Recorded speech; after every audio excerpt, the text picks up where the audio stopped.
platicando de tantas miles de interpretaciones que hay al respecto. Bueno, pues ha llegado el momento de que nos preparemos una vez más para Pascua. ¿Y de qué se trata Pascua? Pascua es un tiempo de limpieza. Es el primer año, eso es lo que marca la libertad de nuestra esclavitud. Y una vez más el apóstol Pablo, en su primera carta a los Corintios, capítulo 5, les voy a pedir que vayamos ahí. Primera de Corintios, capítulo 5. Vamos a ver cómo Pablo exhorta a esta comunidad de Corintio a celebrar la Pascua. ¿De qué manera les dice que se preparen para celebrar la Pascua? Aquí está no José Antonio Sánchez, sino el apóstol Pablo. Y si tú crees que el apóstol Pablo fue el enviado a los gentiles, pues entonces estas son palabras inspiradas por el Espíritu de Dios al apóstol que fue llamado a los gentiles. Y vean lo que dice el apóstol Pablo, capítulo 5. Dice, de cierto se oye que hay entre vosotros fornicación.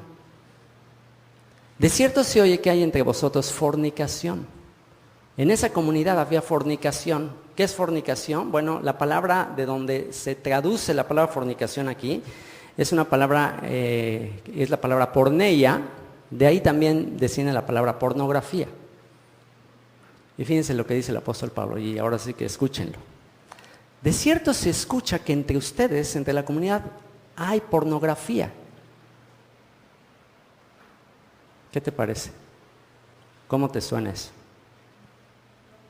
Dice, y tal pornografía, tal inmoralidad sexual, que ya no nada más es imaginaria, ya no nada más es en pensamiento, sino ya es con acciones, y eso estaba sucediendo en Corinto. ¿Por qué? Porque Corinto era una ciudad muy desbalagada, una ciudad muy inmoral, era una ciudad así tipo Las Vegas, una cosa así.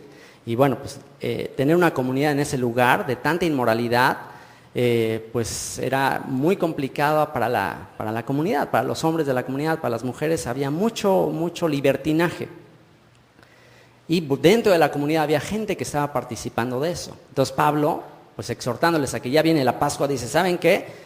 Hay pornografía e inmoralidad sexual. Dice, tal fornicación, tal inmoralidad sexual, cual ni aún se nombre entre los gentiles. Dice, oye, ya ni los gentiles hacen las cosas que ustedes en la comunidad están haciendo. Fíjate nada más lo que dice. Si Pablo le dice a la comunidad de Corintio, oigan, ustedes están haciendo cosas que ya ni los gentiles hacen, ¿cómo Pablo consideraría a la comunidad de Corinto? ¿Los consideraría como gentiles o no los consideraba gentiles? En la mente de Pablo, los corintios, ¿qué eran? ¿Gentiles o no eran gentiles? No eran gentiles, porque por dice, oye, lo que ustedes están haciendo ya ni los gentiles los hacen. ¿Qué quiere decir? Pues que en la mente de Pablo estos ya no son gentiles, estos ya pasaron de muerte a vida, ya son parte de la nación, ya son parte del pueblo de Israel. Dice, ¿cómo es posible que en la comunidad hay cosas que ya ni los gentiles están haciendo? Si Pablo dijo eso, entonces Pablo tenía la expectativa, y por consiguiente Dios tiene la expectativa de que nosotros como comunidad seamos diferentes a los que están allá afuera. ¿Deberíamos de ser diferentes a los que estamos allá afuera? Debería haber una gran diferencia. ¿Por qué creen que los gentiles, los que están allá afuera, no quieren saber nada de Dios? Muchos de ellos, y se burlan. ¿Por qué? Dicen, mi nombre es blasfemado entre los gentiles a causa de vosotros. ¿A qué estamos llamados a hacer como comunidad, como pueblo? ¿Qué estamos llamados a hacer? ¿Ustedes son qué? Son la luz de este mundo. Ustedes son la sal de la tierra. Pero si la sal se desvanece, si la sal ya no sabe salada, ¿para qué sirve? Para ser echada al suelo y pisada por los hombres. Si hay algo que caracteriza a las comunidades de creyentes, es que no hay diferencia, no hay gran diferencia entre las comunidades de creyentes y los gentiles, no hay gran diferencia. ¿Y de qué se trata Pascua? De salir de entre los gentiles y de comportarse como pueblo de Dios, como pueblo escogido, como real sacerdocio, como nación santa. De eso se trata Pascua. Si no, pues bueno, entonces ¿para qué venimos aquí? Si no, como dijo Pablo, si no hay banquete de bodas, si no hay resurrección del amor, si no vienen todas esas cosas, ¿qué dijo el apóstol Pablo? Comamos y bebamos. De cierto se oye que hay entre vosotros fornicación y tal fornicación cual ni aún se nombre entre los gentiles. Tanto que alguno tiene la mujer de su padre. Fíjense, a eso se refiere. Había un caso específico ya de tal inmoralidad sexual que había una persona y un muchacho que estaba ahí andando con la esposa de su papá. No era su mamá, era su madrastra. Por eso le dicen, no es que un hombre anduviera con su mamá, sino estaba con la esposa de su papá, con su madrastra. Estaban ahí teniendo relaciones. Y dice el verso 2, y vosotros estáis envanecidos.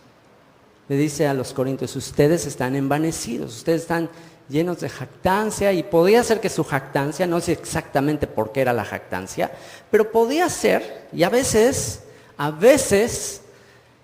existe jactancia con respecto al pecado. ¿Qué es la jactancia ante el pecado? La jactancia ante el pecado es decir, bueno, de todos modos Dios es muy bueno, Dios es misericordioso, no hay que juzgar, mira, estamos en la gracia, pues ¿quién no tiene pecado? Que arroje la primera piedra que esté libre de pecado. Entonces, muy probablemente la comunidad de Corinto se jactaba de ser muy misericordiosos, de ser muy bondadosos, de que aquí todos son bienvenidos, mira, Dios les ama, todos, no importa, estás con la esposa de tu papá, no importa, de todos modos Cristo te ama, y vente, bienvenido, nada más deposita ahí tus diezmos y no hay ningún problema. O sea, a ese nivel. ¿Y qué sucede?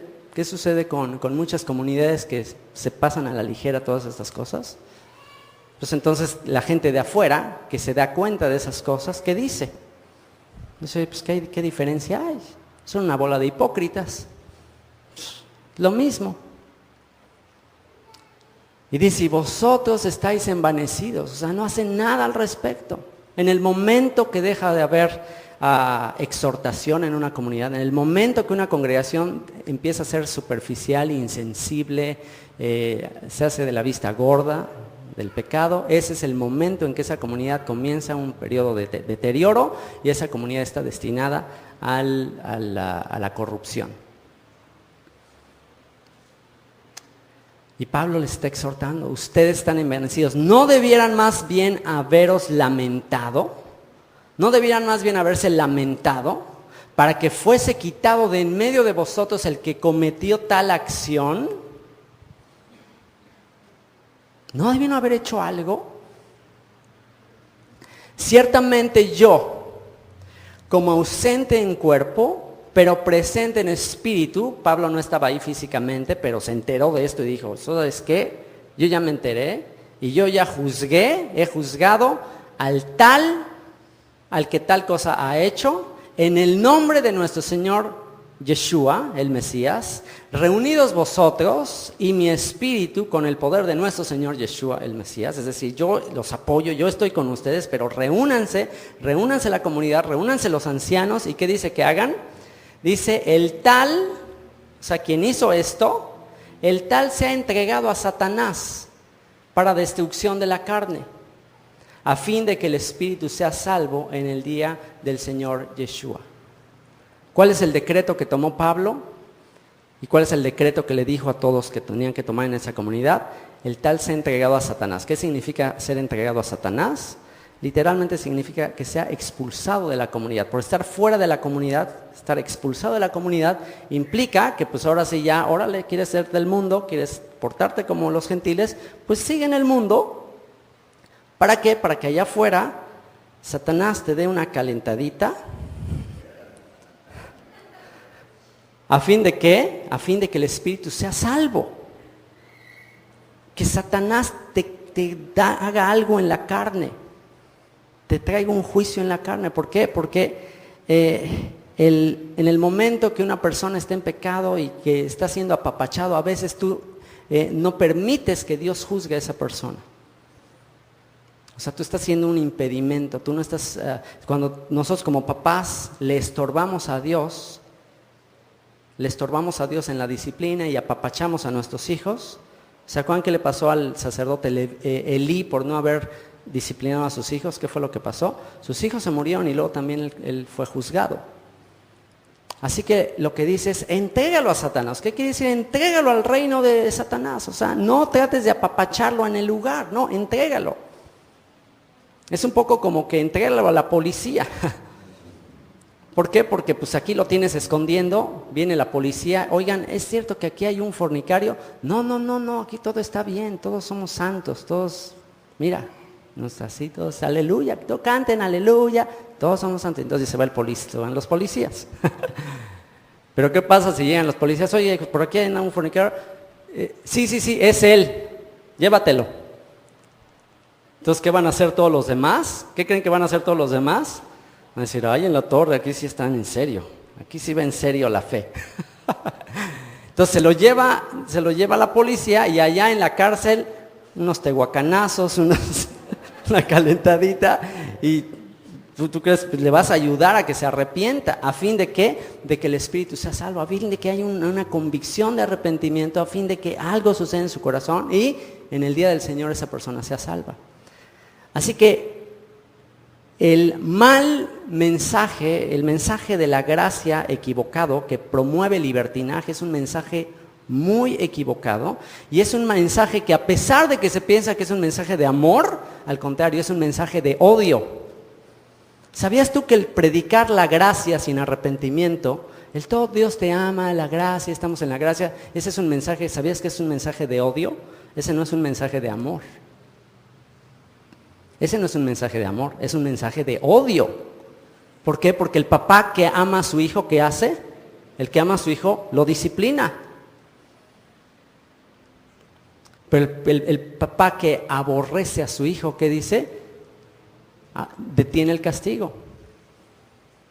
El papá que aborrece a sus hijos, detiene el castigo. Estás haciendo, no importa, es medio de la vista gorda, no pasa nada. ¿Qué le estás demostrando a tu hijo? Que lo odias. Los caminos de Dios no son nuestros caminos. Sus pensamientos no son nuestros pensamientos. Tenemos que acostumbrarnos a hacer las cosas como Él dice, no como nosotros pensamos. Así que si Él dice, ¿sabes qué? Si alguien peca, exhórtalo. Primero ve tú a solas y exhórtale, estando a solas. Si no te escucha, llama a 2 o 3 testigos y vayan y exhórtenle. Oye, estás transgrediendo, esto está mal. Y si no le hace caso, pues díganlo ante la congregación. Oigan, esta persona, ¿qué onda? Ya aquí todos balconeando a la persona. Y si ni aún así, ¿qué dice? Entonces tenle por qué. Tenle por gentil y publicano. No es del pacto, ok, pues ya que se vaya. Si no es del pacto, si no es del pueblo, pues ya no tiene que estar en la comunidad. El tal se ha entregado a Satanás para destrucción de la carne, a fin de que el espíritu sea salvo en el día del Señor Yeshua. No es buena vuestra jactancia. ¿No sabéis que un poco de levadura leuda toda la masa? Un poco de levadura leuda toda la masa. ¿Qué es levadura? Levadura tiene que ver no necesariamente con maldad. Todos tenemos maldad, todos cometemos pecados. ¿Qué es la levadura? Yeshua le dijo a sus discípulos, guardaos de la levadura de los escribas y fariseos. ¿Cuál es la levadura de los escribas y fariseos? La hipocresía. La hipocresía. ¿Qué es lo que más le reprendió Yeshua a los líderes religiosos? ¿Qué es lo que más les reprendía? Su hipocresía. Hay de vosotros, escribas y fariseos, que por fuera se muestran así como muy limpios, preciosos, pero por dentro están llenos de iniquidad. Son como sepulcros blanqueados. Así que Dios no tiene ningún problema con que seamos pecadores, con que hagamos maldades. Ese no es el problema. ¿Cuál es el problema? El que seamos como mosquitas muertas. El que digamos una cosa y nada más por guardar las apariencias, pero por dentro no haya un verdadero arrepentimiento. Y aquí Pablo dice, ¿sabes qué? Ya, esta persona es una mosquita muerta. Esta persona está en la comunidad, está ahí como si nada pasara, pero está haciendo algo que está mal. Tienen que hacer algo por él, porque si no lo están odiando. Y a raíz de que Pablo pone orden en esta comunidad, pues sucedió, lo echaron y ya después en otro texto, también de sus cartas, en 2 Corintios ya aparece como que hubo un arrepentimiento y la persona se arrepintió. Entonces tuvo efecto la disciplina de Pablo. Y dice el verso 7, limpiaos pues de la vieja levadura. Limpiaos pues de la vieja levadura para que seáis nueva masa, sin levadura, como sois. Porque nuestra Pascua, que es el Mesías, ya fue sacrificada por nosotros. Entonces ya no puedes seguir pecando, porque si después de haber recibido el perdón, si después de haber recibido la redención por medio de la sangre del Mesías, voluntariamente, dice la carta a los Hebreos, si voluntariamente otra vez volvemos a pecar, voluntariamente decidimos vivir un estilo de vida de transgresión a la ley de Moisés, ¿qué dice la carta a los Hebreos que sucederá? Dice, entonces ya no hay más sacrificio por el pecado, ya. Estás pisoteando la sangre, ya no hay más. Si aquel que transgredía la ley de Moisés por boca de 2 o 3 testigos, ¿qué le pasaba? Moría irremisiblemente. ¿Qué le sucederá a aquel que pisotea la sangre que fue derramada por él? ¿Qué le pasará? Si al que transgredía en la época de Moisés ya no tenía irremisiblemente, ¿qué será aquel que pisotea el Espíritu de gracia, si rechaza el Espíritu de gracia? Ya no hay más expiación, sin una horrenda expectación de juicio y de hervor de fuego que ha de consumir a todos los rebeldes, a todos los que se oponen. Así que limpiaos pues de la vieja levadura para que seáis nueva masa, sin levadura como sois, porque nuestra Pascua, que es el Mesías, ya fue sacrificada por nosotros. Alguien me decía que después del mensaje de la semana pasada, y que yo he estado siendo muy, muy fuerte con estas palabras, alguien me decía, oye, que se sentía que lo estaba corriendo, porque hablé de que pues ahí está la puerta y lo que sea. Y entonces dice, esa persona se sintió ofendida, sintió que le estabas corriendo, y yo dije, pues bendito sea Dios que sintió que le estoy corriendo. Efectivamente, porque así tiene que ser. O sea, si no sientes que el Espíritu te habla y tú sientes que puedes estar muy cómodo ahí toda la vida sin un verdadero arrepentimiento, entonces no estás entendiendo el mensaje. ¿Qué es lo que nos guía al arrepentimiento? Tiene que ver un momento de temor y temblor, decir, ay de mí. ¿Quién puede decir que ha tenido un verdadero encuentro con Dios? Solamente aquella persona que ha llegado a un punto de decir, ay de mí, que soy muerto. Ay de mí. Mientras una persona diga, no, pues estoy bien, todo está bien, y sigue transgrediendo en una cuestión habitual, y bueno, no hay problema en que siga transgrediendo, ese no hay problema. El problema es que siga transgrediendo y piense que está bien con Dios, y que Dios no tiene ningún problema con eso. Ese es el problema. Dice la Escritura que Dios es misericordioso y clemente, lento para la ira y tardo en misericordia, pero ¿qué dice? Pero que de ninguna manera hará pasar por inocente al culpable. Así que limpiaos pues de la vieja levadura para que seáis nueva masa sin levadura como sois, porque nuestra Pascua, que es el Mesías, ya fue sacrificada por nosotros. Dios sacó a Israel de Egipto en una noche. En una noche Dios sacó al pueblo de Israel de Egipto. Pero ¿cuánto tiempo se tardó en sacar a Egipto de Israel? 40 años en el desierto tratando de sacar a Egipto del corazón de los israelitas. ¿Y qué sucedió? ¿Lo logró el Señor? Toda esa generación que salió de Egipto, prácticamente todos murieron. ¿Por qué? Porque Egipto ya lo traían en las venas, en la sangre, ya lo traían. ¿Quiénes fueron los únicos que entraron a la tierra prometida? 2 de los 12 testigos y toda la generación de los niños, los menores, los que eran chiquitos, los menores de 20 años. Ellos entraron. Entonces este mensaje es difícil para la gente que ya trae a Egipto en la mente, ya ha vivido en Egipto muchos años. Por eso es nuestro énfasis como padres de enseñar a nuestros hijos. ¿Por qué? Porque entendemos, ya lo vivimos, nosotros, mi esposo y yo que ya llevamos mucho tiempo en esto, sabemos que para la gente que ya tiene más de 20 años, ya está muy arraigada en su cultura, en su religiosidad, en sus cosas, ya es muy difícil. Quizás de 12, 2, así como Josué y Caleb. Los niños es en los que hay que hacer algo. Pero si los papás aparte, y ese es otro tema, pero si los papás aparte de ellos están adoctrinados, todavía sus hijos los siguen mandando a Egipto, no, pues ya entonces ya ese es el colmo de los colmos. O sea, ¿qué no aprendiste tú? O sea, ¿qué no tú estás aprendiendo de la experiencia, todo lo que te pasó por haber estado adoctrinado por Egipto, y todavía estás exponiendo a tus hijos y los estás sacrificando al fuego de Egipto? No, entonces tú no has entendido de qué se trata esto.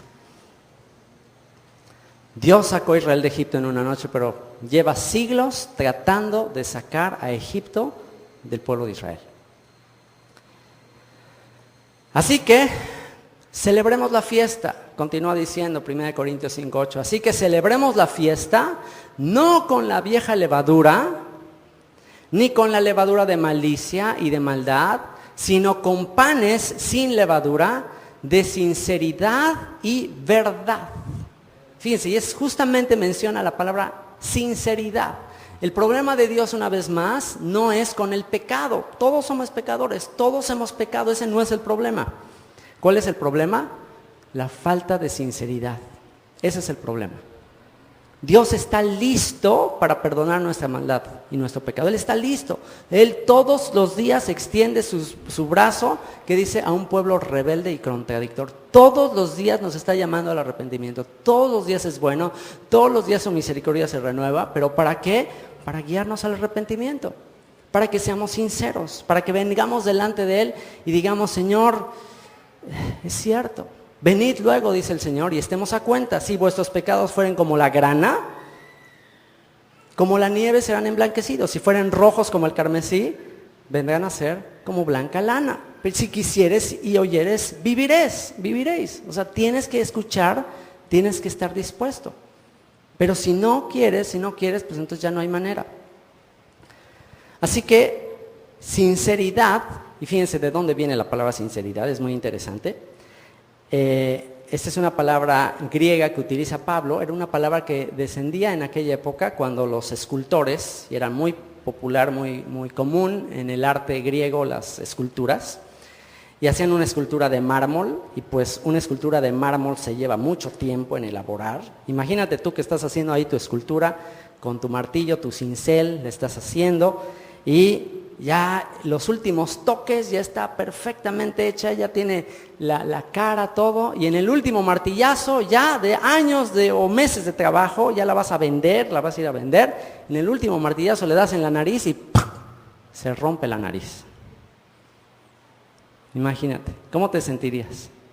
Oye, llevo semanas, llevo meses trabajando en esta pieza, la iba a ir a vender de eso vivo, y ya al final se me rompió este pedacito. Y ya obviamente no iba a tener el mismo valor, porque en eso consiste la escultura. La escultura es que hagas una pieza perfecta, sin ninguna imperfección, sin ningún detalle, sin ningún defecto. Entonces, ¿qué es lo que hacían estos escultores para no perder el trabajo de meses? ¿Qué es lo que hacían? Pues le ponían a la nariz, le ponían una nariz de cera.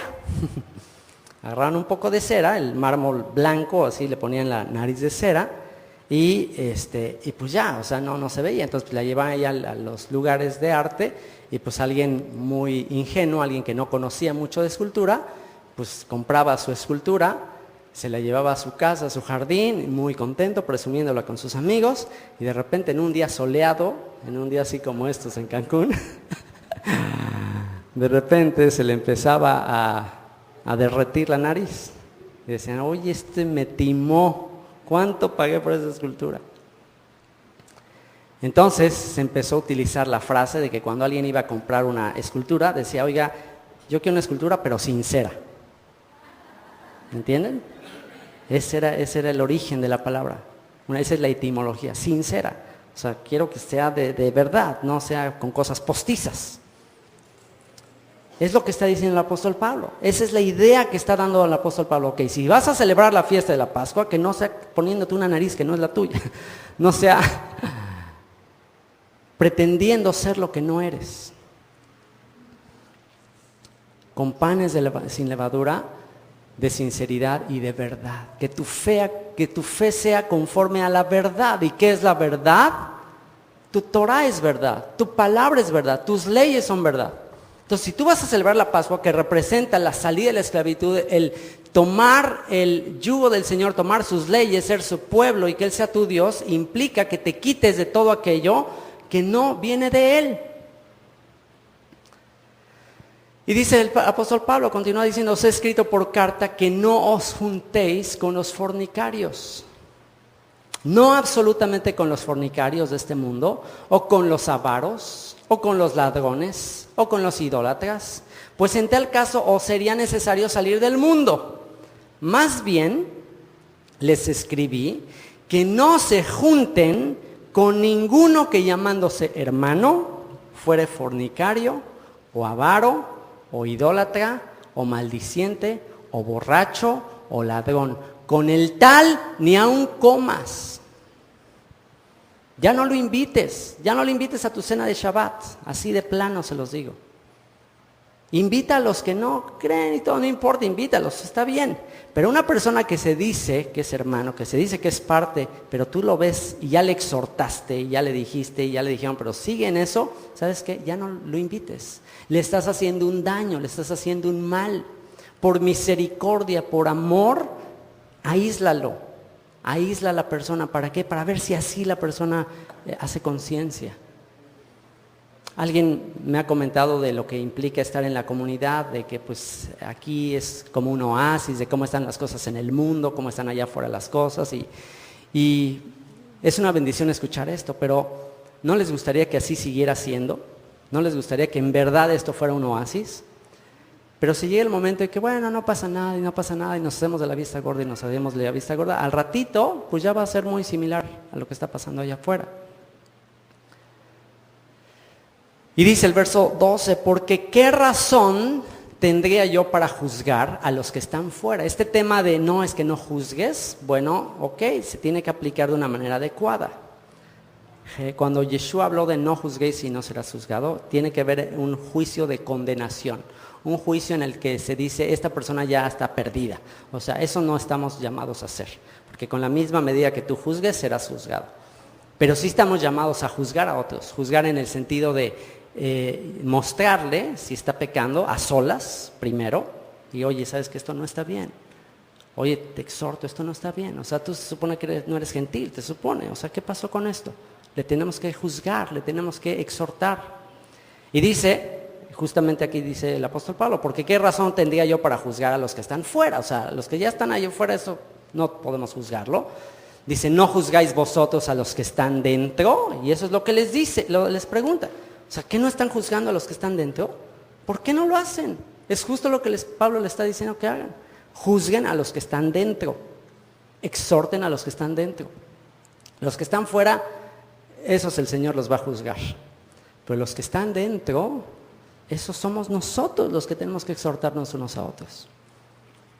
¿Y por dónde va a empezar el juicio una vez más? Por la casa del Señor. Porque a los que están fuera, Dios juzgará.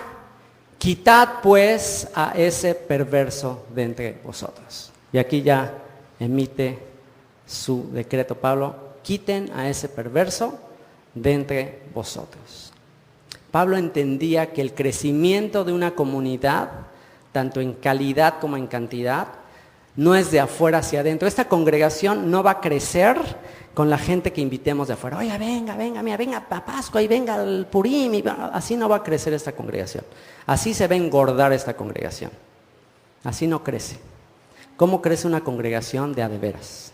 ¿Cómo crece una congregación con fundamento, con firmeza, ininterrumpidamente? Porque si no, solamente nos podemos convertir en una comunidad como es tradicional, como es muy común, en que hay un montón de rotación.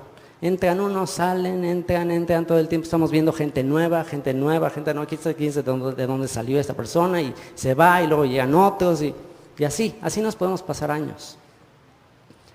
Y así yo viví muchos años, así yo viví en el ministerio muchos años, que las personas andan de lugar en lugar. ¿Cómo es como verdaderamente crece una congregación?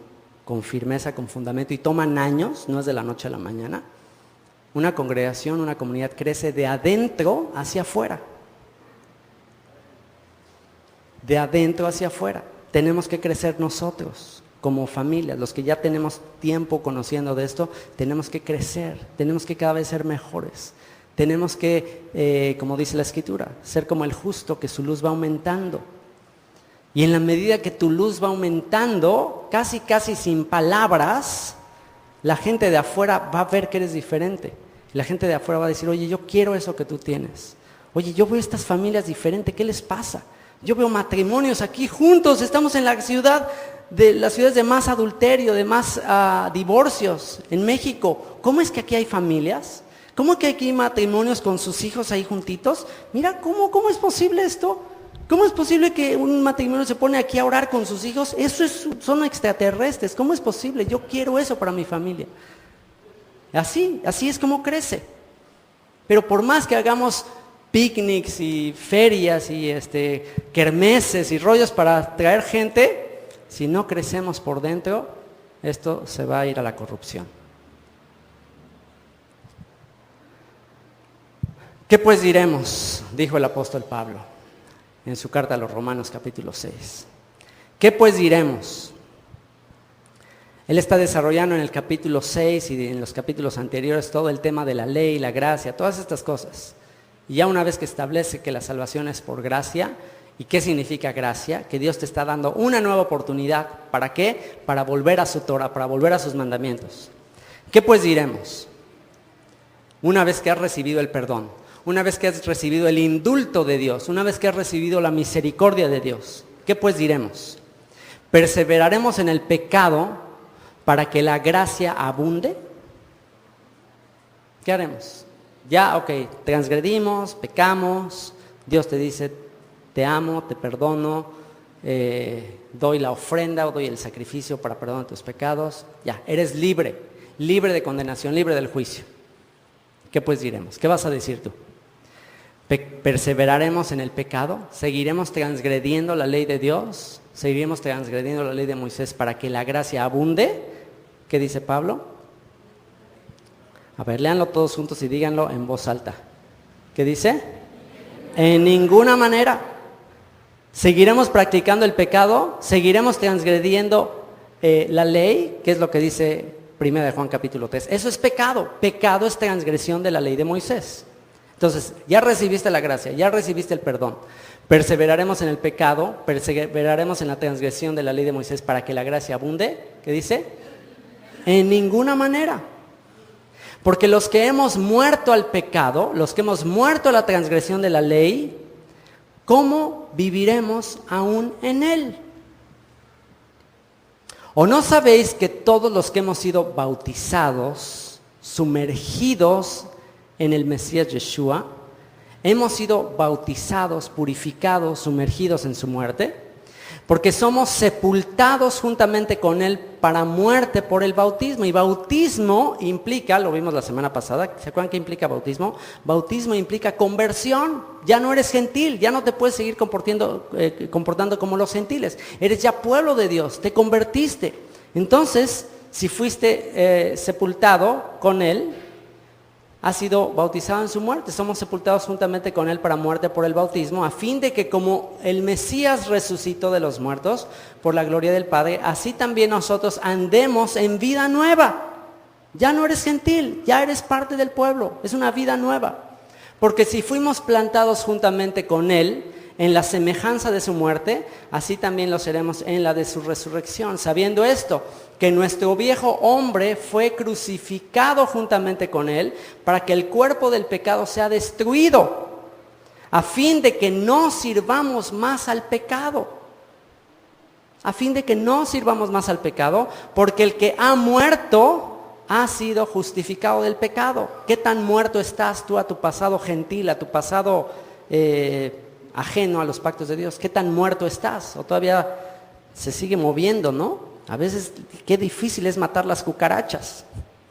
Qué difícil, les das y siguen todavía casi las echas al lago y se siguen sobreviviendo. Bueno, así es nuestro viejo hombre. Así es nuestro antiguo yo, así es. Ya nos dio una zarandeada el enemigo y aún así todavía seguimos otra vez regresándonos a Egipto. Dice, oye, ¿qué no te fue suficiente la zarandeada que te dio Faraón? Ya sal de Egipto.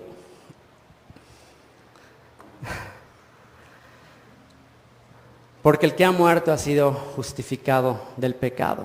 Y si morimos con el Mesías, creemos que también viviremos con Él. Sabiendo que el Mesías, habiendo resucitado de los muertos, ya no muere. La muerte no se enseñoreará más de Él. Ya no tiene dominio, no tiene potestad la muerte. Porque en cuanto murió al pecado, murió una vez por todas. Mas en cuanto vive, para Dios vive. Así también vosotros. Checa este versículo es muy importante. Verso 11. Así también vosotros, Considérense muertos al pecado. Así también ustedes considérense muertos al pecado. Considérense muertos a la transgresión de la ley de Moisés, pero vivos para Dios en el Mesías Yeshua. En el Mesías Yeshua, Señor nuestro. Él es mi Señor. Yeshua es mi Señor. ¿Y qué fue lo que dijo él? ¿Por qué me dicen Señor, Señor y no hacen lo que yo digo? ¿Por qué me dicen Señor, Señor si no hacen lo que yo digo? Entonces una de dos, no puedes estar vivo para dos amos. O estás vivo para el Señor o estás vivo para Egipto y para tu antiguo pasado, para tu pasado de transgresión. Solamente hay dos posibilidades. ¿Para quién estás vivo?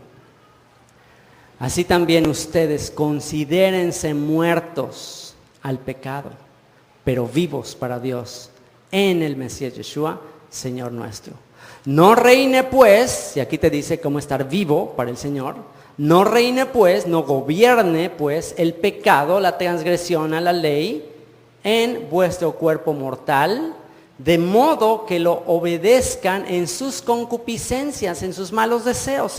La carne todo el tiempo te va a estar diciendo que transgredas. Todo el tiempo tú vas a querer esforzarte para cumplir cierto mandamiento y tu carne no va a querer. Tu carne no quiere someterse a ninguna ley. Tu carne quiere seguir reinando. Así que, ¿qué dice?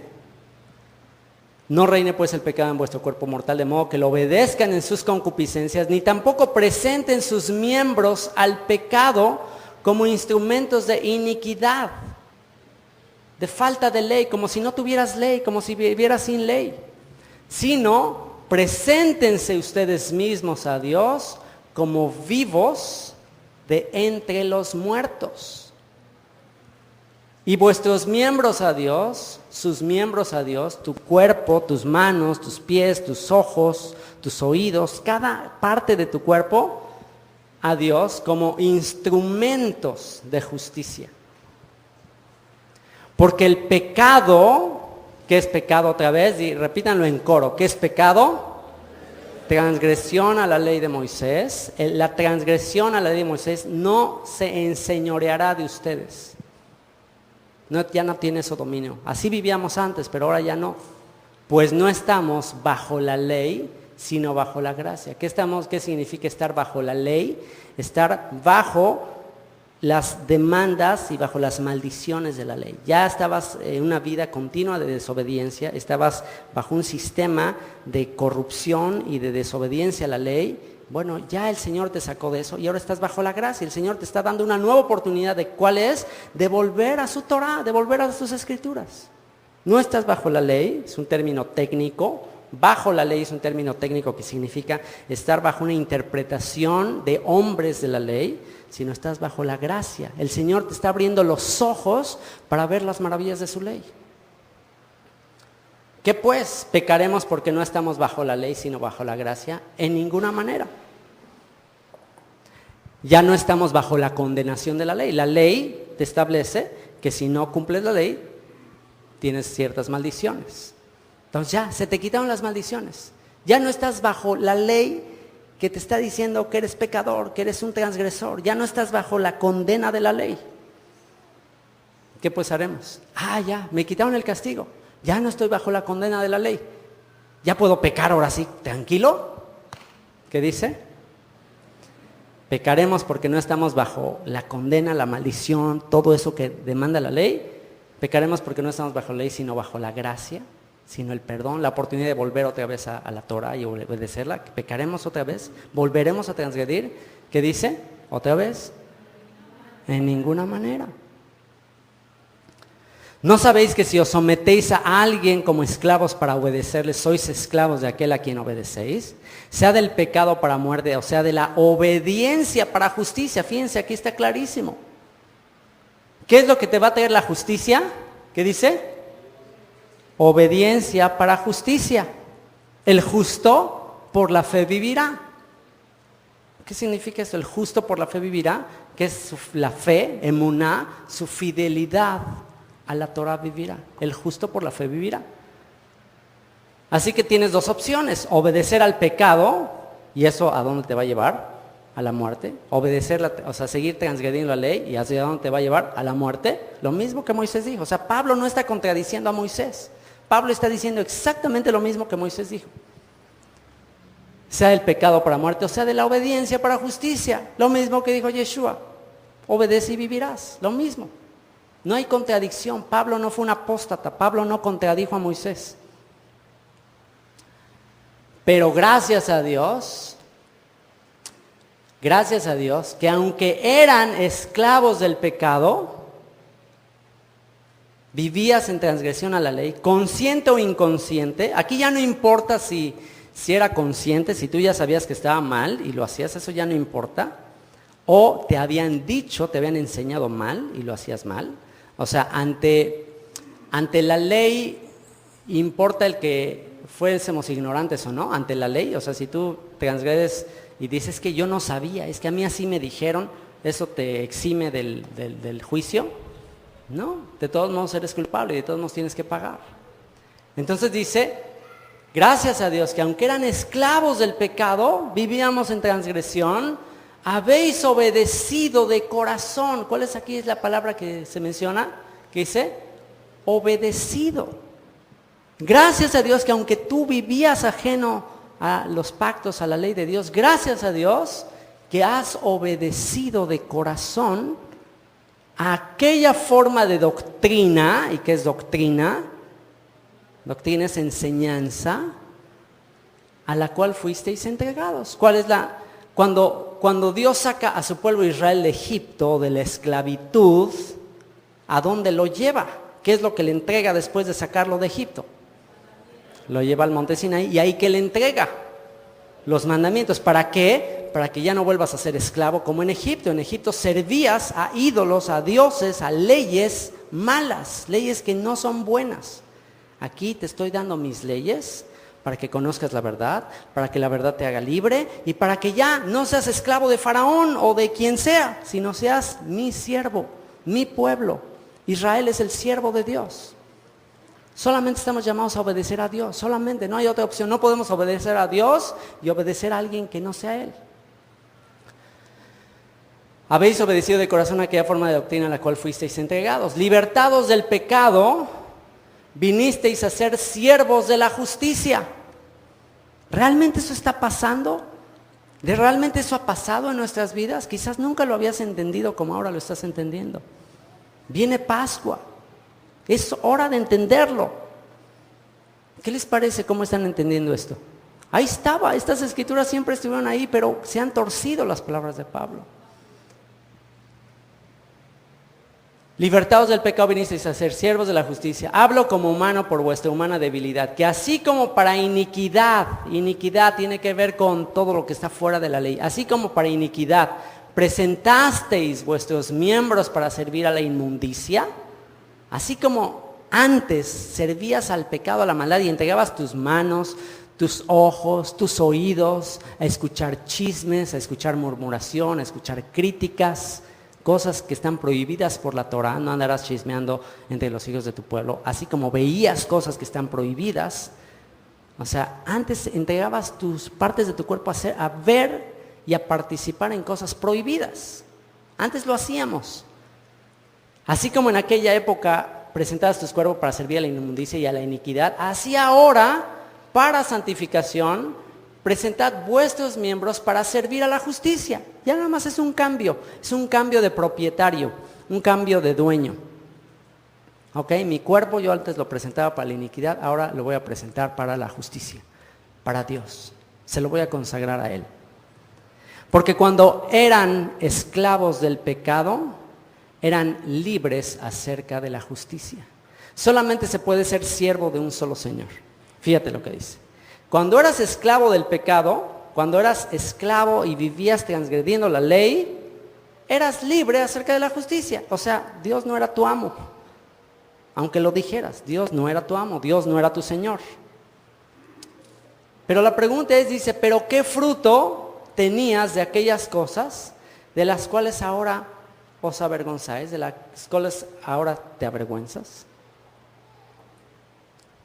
¿Qué fruto tenías? O sea, una persona no puede venir a la fe si no ha llegado a un punto de avergonzarse de lo que está haciendo.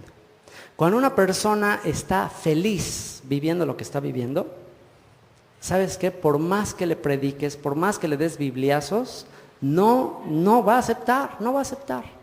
¿Por qué? Porque está feliz viviendo para Faraón. ¿Cuándo fue cuando Dios sacó a Israel de Faraón, de Egipto? ¿En qué momento Dios dijo, ok, ya los voy a sacar? ¿En qué momento? Cuando acababan de entrar y que pues como era Joseph el príncipe de Egipto y pues llegaron todos y les dieron tierras y ganado y les iba muy bien, ¿en ese momento Dios los sacó? No, se esperó 430 años, estuvieron ahí en Egipto 400 años. ¿Y en qué momento fue cuando Dios dijo, ok, los saco? ¿Cuándo? Cuando llegó un punto en que ya no podían más con las cargas, con las pesadas cargas de Egipto. Es ahí. Entonces, cuando alguien está feliz, está en Egipto y bailando y wow, esto está increíble, ¿sabes qué? No pierdas tu tiempo, no le tires perlas a los cerdos. Porque te van a pisotear y te van a decir, estás loco, eres un fanático, déjame, estoy feliz, estoy feliz, estoy increíble. Entonces, no pierdas tu tiempo. Espérate, ahora sí dile, ok, ¿sabes qué? Lo único que te encargo es ora por esa persona. Ora, dile, Señor, muéstrale el fruto de Egipto. Muéstrale que sí, Egipto, este mundo sí te hace feliz, o sea, sí te da cosas, pero luego te las va a cobrar. Prepárate para la factura. Prepárate para la factura, está divertido, está increíble, si no nadie lo haría, ¿no? Pero deja que te venga la factura, deja que te venga el costo. Deja que llegue el momento en que te des cuenta que eso es vano, es temporal. Y es ahí cuando ya Israel ya no podía, que comenzó a clamar, dice que comenzó a gemir. Tú no vas a salir de Egipto, te lo advierto, hasta que gimas. Hasta que digas, ya no puedo más, Señor. Mientras estés ahí medio contento y tus hijos estén contentos en Egipto, no te preocupes. Dios es bueno, Dios es paciente. Y solamente ora y pídele a Dios, Señor, muéstrale el pago de Faraón. Muéstrale que Faraón no le importa a esta persona. Muéstrale que Faraón le odia y le quiere destruir. Muéstraselo. Pide eso. Pidiéndole eso a Dios, de verdad que es como de tener un poco de temor de Dios. De decir, oye, está medio fuerte que ore por esta persona que venga el juicio. Es como dijo Pablo, entrégalo a Satanás. Señor, muéstrale que este sistema solamente le va a destruir. Muéstraselo. Y espera. Y Dios es fiel y Dios escucha la oración. Pero ¿qué fruto teníais de aquellas cosas de las cuales ahora os avergonzáis? Porque el fin de ellas es muerte. Mas ahora que habéis sido libertados del pecado y hechos siervos de Dios, tenéis por vuestro fruto la santificación y como fin la vida eterna. Una vez que tú le dices, Señor, ya, quiero salir de Egipto, sácame de Egipto, ya no quiero más. Y actualmente, estamos hablando de Egipto obviamente simbólicamente, pero actualmente, ¿qué representa Egipto? ¿Qué representa Egipto actualmente?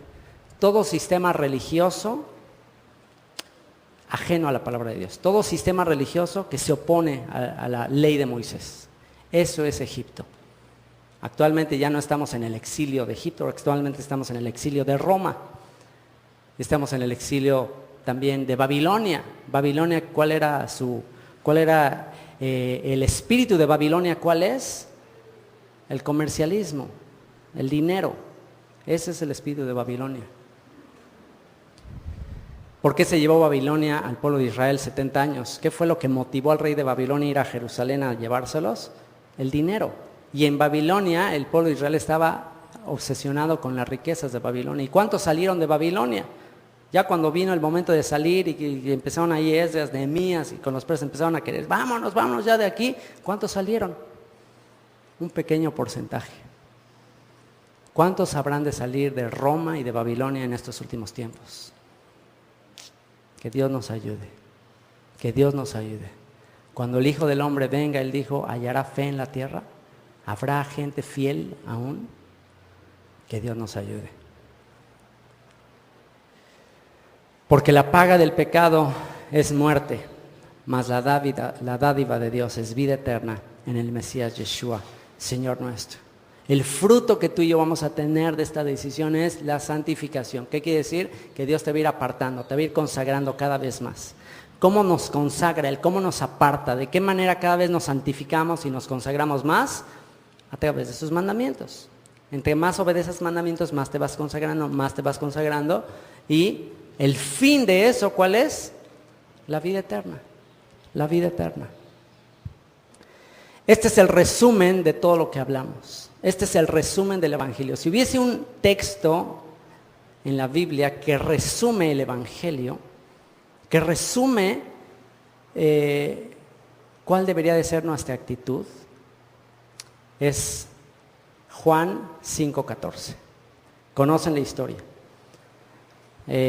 Había ahí en Jerusalén, en un estanque llamado de Siloé, un montón de enfermos que estaban ahí esperando que se moviera el agua.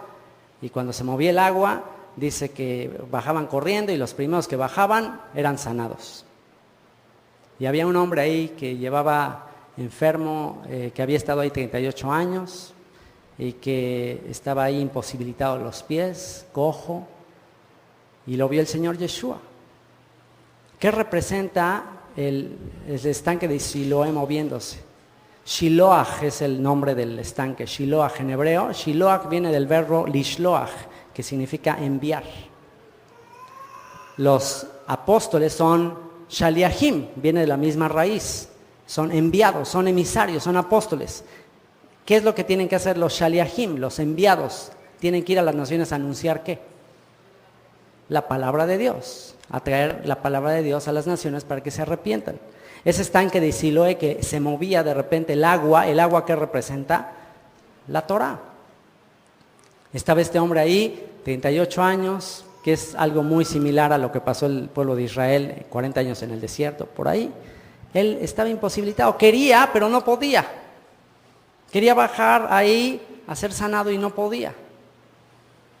Le dijo el Señor, ¿quieres ser sanado? Le dijo, pues sí, Señor, pero cuando quiero llegar ya no puedo. Ese hombre nos representa a todos nosotros, que estamos en el exilio, que llevamos ya ahí en el desierto y estamos imposibilitados. Y es ahí cuando el Señor en su misericordia le sana. Y una vez que le sana, le dice que tome su lecho, que se vaya, y bueno, conocen la historia. Y un tiempo después dice que el Señor le halló a ese hombre que había sido sanado, le halló en el templo y le dijo, fíjense lo que le dijo: mira, has sido sanado, no peques más, para que no te venga alguna cosa peor. ¿Se dan cuenta lo que le dijo? Mira, has sido sanado. El Mesías ya fue sacrificado por nosotros. Por sus llagas hemos sido curados. El Señor ya nos dio la oportunidad y nos está dando la invitación a las bodas del Cordero y a ser librados del juicio. Ya nos sanó. ¿Pero qué dice? Si ya recibiste el perdón, si ya recibiste la gracia, ¿quién de aquí puede levantar la mano y dice, yo he recibido la gracia? ¿Qué significa que he recibido la gracia? Bueno, si leímos en Romanos 6 que la paga del pecado es muerte, ¿qué merecíamos tú y yo por haber transgredido los mandamientos? ¿Qué merecíamos? La muerte. No nada más estoy hablando de una muerte espiritual, sino una muerte física. Es más, de acuerdo a la palabra de Dios, tú y yo deberíamos ahorita ya estar muertos. Ya deberíamos estar en un panteón, tú y yo, por habernos apartado de Dios. Cuando el rey David pecó con Betsabé y Dios le envió un profeta a mostrarle su pecado, ¿qué fue lo que David dijo?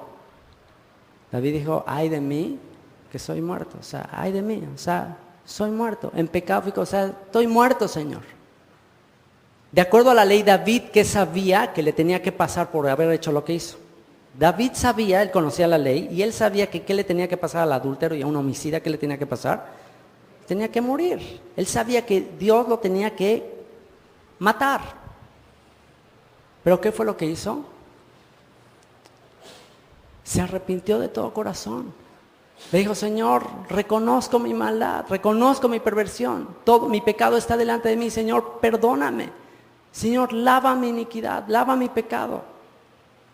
Y él se humilló, suplicó, y gracias a que se humilló y suplicó, ¿qué fue lo que hizo el Señor? Otra vez, a través del profeta Natán le dice, David, no morirás. Le quitó el decreto que ya estaba estipulado. Y cuando se enteró David de que no iba a venir el decreto de morir, ¿qué fue lo que hizo David? Escribió otro salmo diciendo, bienaventurado aquel cuya transgresión ha sido perdonada y cubierto su pecado. Dichoso, feliz, cuán feliz es aquel a quien se le quita, a quien el Señor no inculpa de pecado. Bueno, recibe una buena noticia. Porque a veces hemos sido tan adoctrinados mal, alegóricamente, que no aterrizamos los conceptos bíblicos. Tú y yo, no estoy hablando espiritualmente, tú y yo, físicamente, ya no deberíamos estar vivos. Deberíamos estar muertos por nuestros pecados. ¿Pero qué sucedió? Dios, por su gran amor con que nos amó, aún estando nosotros muertos en delitos y pecados, nos perdonó. Es decir, todavía nosotros ni nacíamos, todavía ni habíamos pecado. Y el Señor ya había provisto un medio para no exterminarnos. Y cada vez que tú y yo pecábamos, la ley debía ejecutarse en nosotros y debíamos morir. Pero Dios detuvo el juicio y el castigo. ¿Por causa de quién? Por causa de su Hijo. Porque de tal manera Dios te amó que dio a su Hijo unigénito. Y cada que Él ve tu perversión y tu pecado y lo vio a lo largo de tu vida, Él derramó toda su ira y su juicio sobre su Hijo. Y tú ni lo sabías. Y yo ni lo sabía. Y estábamos pecando muy felices. Estábamos transgrediendo, pecando. No sabíamos en el terreno espiritual lo que estaba sucediendo. Pero en el terreno espiritual había un acusador que le decía a Dios, mira lo que está haciendo, mátalo.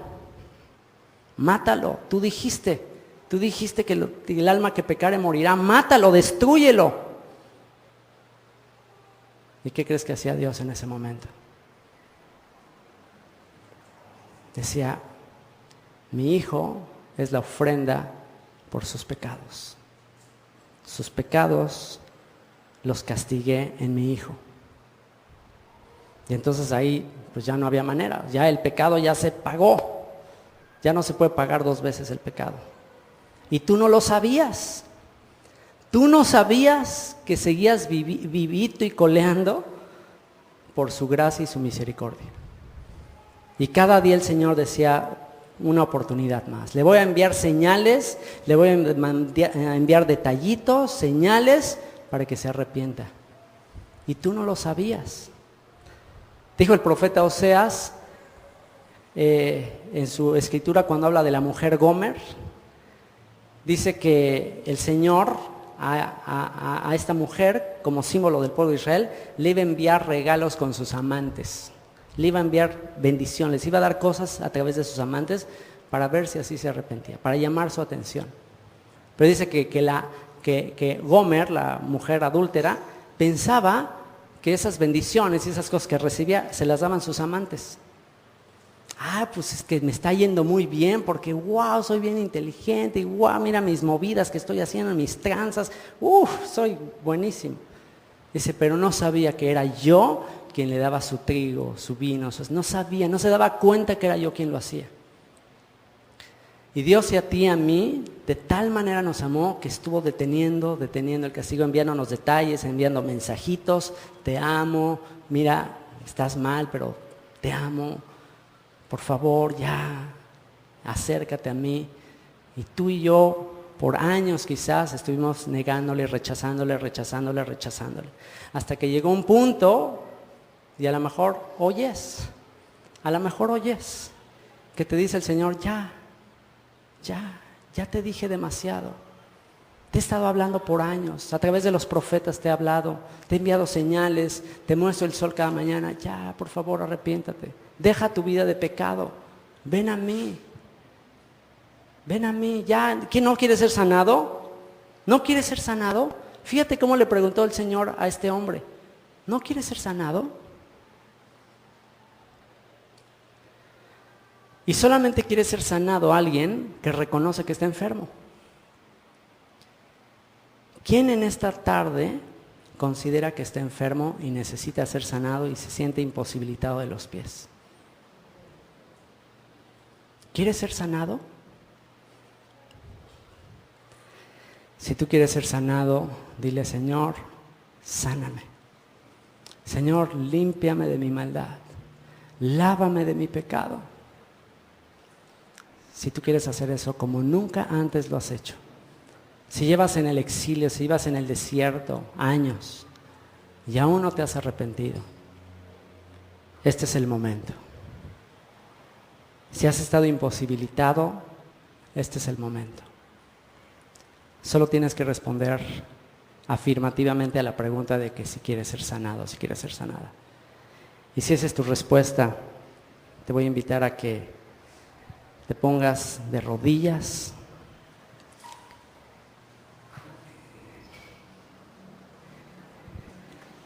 Y le digas al Señor, Señor, quiero ser sanado, quiero ser sanada. Señor, mi rebelión,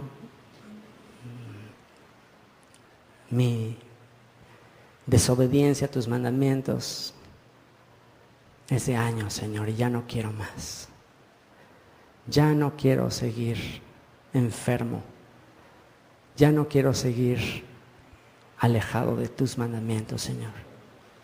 Tu palabra dice que tus mandamientos son medicina. Y yo quiero la medicina. Padre, como dijo tu siervo David, mientras callé, se envejecieron mis huesos por mi clamor todo el día. Mientras callamos, Señor, mientras no confesamos nuestro pecado, nos enfermamos más, nos deterioramos más. Este cuerpo comienza un proceso de deterioro, de enfermedad, hasta que es totalmente destruido. Y así como David, Padre, yo te ruego que todos el día de hoy caigamos bajo la convicción de pecado. Señor, no conoceríamos lo que es el pecado si la ley no dice que es el pecado. Y Padre, yo te ruego que en esta tarde tú le muestres a través de tu ley a todos los que escuchan qué es pecado, Señor. Pecado es transgredir tus mandamientos. Pecado es rebelarse ante lo que está escrito. Eso es pecado, Señor. Y Padre, hoy te confesamos todos que hemos pecado delante de ti, Señor. Que estamos enfermos a causa de nuestros pecados. Y te rogamos que nos sanes. Te rogamos que nos sanes. Dile con tus propias palabras, Señor, sana mi rebelión. Sana mi rebelión. Sana mi rebelión, Señor. Y el Señor te dice a través del profeta Oseas, yo sanaré su rebelión, les amaré de pura gracia.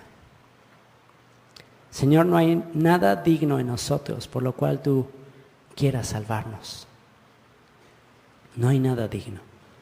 Solo tu amor, solo tu gracia, solo tu misericordia, solo tu favor inmerecido es lo único que puede salvarnos, Señor. Porque en nosotros solo hay una llaga podrida, una enfermedad incurable, Señor. Unos pies imposibilitados de caminar en tus mandamientos. Bendito seas, Padre. Bendito seas porque por las heridas de tu Hijo fuimos nosotros curados. Todos nosotros nos descarriamos como ovejas, cada cual se apartó por su camino, pero tú cargaste el pecado de todos nosotros en Él. Bendito seas, Padre, en el nombre de Yeshua. Amén.